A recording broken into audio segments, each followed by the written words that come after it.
मग वर्षभर झालं तरी त्या बाबतीत बैठक नाही, तेव्हा तुम्ही सह्या करत नाही, त्याचं कारण काय हे तरी तुम्ही सांगा. छत्रपती शिवाजी महाराजांच्या चरणी जाऊन नतमस्तक होत असताना कॉन्स्टिट्यूशनचं प्रॅम्बल तिथं आहे, तिथं लोकांच्या वतीने लढत होतं. त्यांनी आता शब्द दिला की उद्याच्या उद्या बैठक करतो. उदय सामंत साहेबांनी शब्द दिला होता, आश्वासन दिला होतं. दादांनी ते पुढचे पत्र काय वाचलेत असं मला वाटत नाही. अर्ध्या माहितीवर त्यांनी एक कॉमेंट केली. आता अधिवेशनामध्ये शब्द देऊन जर मंत्री वागत नसेल त्या पद्धतीने, मग अधिवेशनाचं महत्त्व काय राहिलं?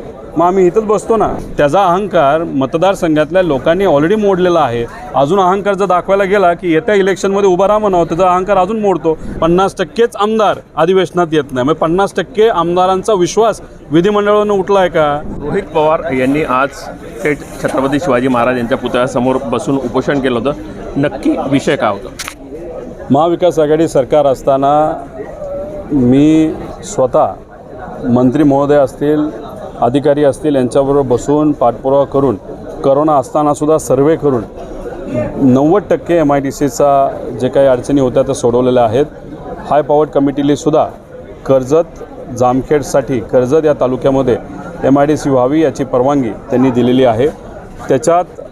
त्याच्यानंतर अधिसूचना काढावी लागते. दुर्दैवाने सरकार गेलं. आता मंत्री महोदयांच्या सहीलीच अधिसूचना निघते. मग वर्षभर झालं तरी त्या बाबतीत बैठक नाही, तेव्हा तुम्ही सह्या करत नाही, त्याचं कारण काय हे तरी तुम्ही सांगा. नागपूर अधिवेशनामध्ये, याच्या आधी आणि बजेटच्या अधिवेशना मुंबईमध्ये इथं अनेक वेळा हा प्रश्न मांडून त्यांनी शब्दसुद्धा दिला, त्यांनी आश्वासन दिलं की आम्ही अधिसूचना काढू, पण ते काय पूर्ण झालेलं नाही.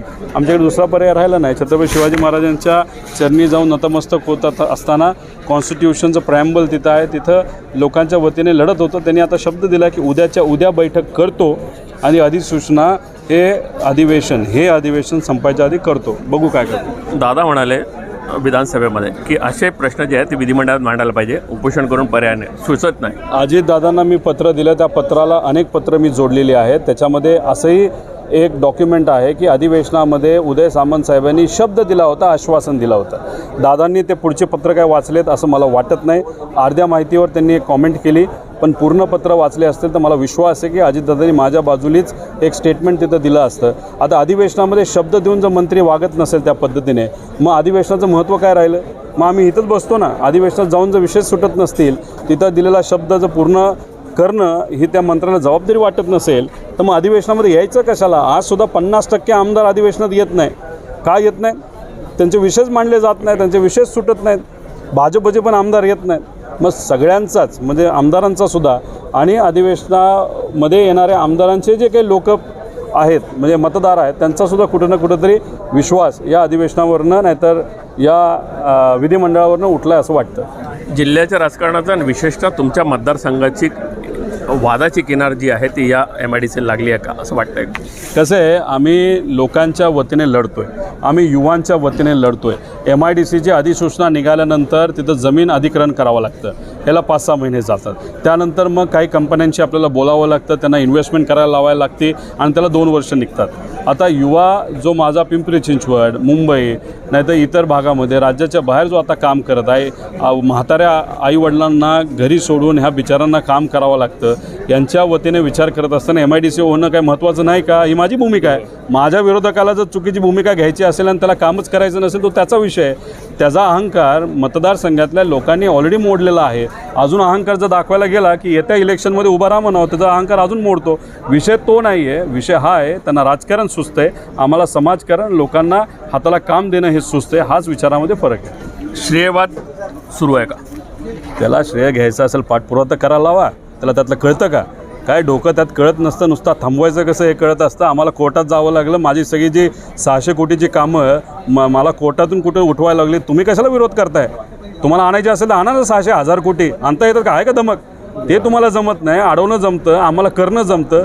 हा विचाराचा जो फरक आहे ना, हा लोकांना कळलेला आहे. त्यामुळे कितीही त्याला उड्या मारल्या, किती विरोध केला, तरी आम्ही आमच्या हक्काचा फंड आणि MIDC आणि कामं हे आणल्याशिवाय राहणार नाही. कुठेतरी दोन गट राष्ट्रवादीत पडले म्हणून कुठे प्रश्नांना वाचा फुटत नाही आहे किंवा तुमचे आमदार उपस्थित राहत नाही आहे म्हणून प्रश्नांना गांभीर्याने घेतलं जात नाही असं वाटतंय का? अहो, राष्ट्रवादीचे आमदार उपस्थित राहत नाही असं कुठं? फक्त राष्ट्रवादी नाही, BJPचे आमदार 50% येत नाहीत, शिंदे गटाचे आमदार 50% येत नाहीत, 50%च आमदार अधिवेशनात येत नाही. मग 50% आमदारांचा विश्वास विधिमंडळानं उठला आहे का?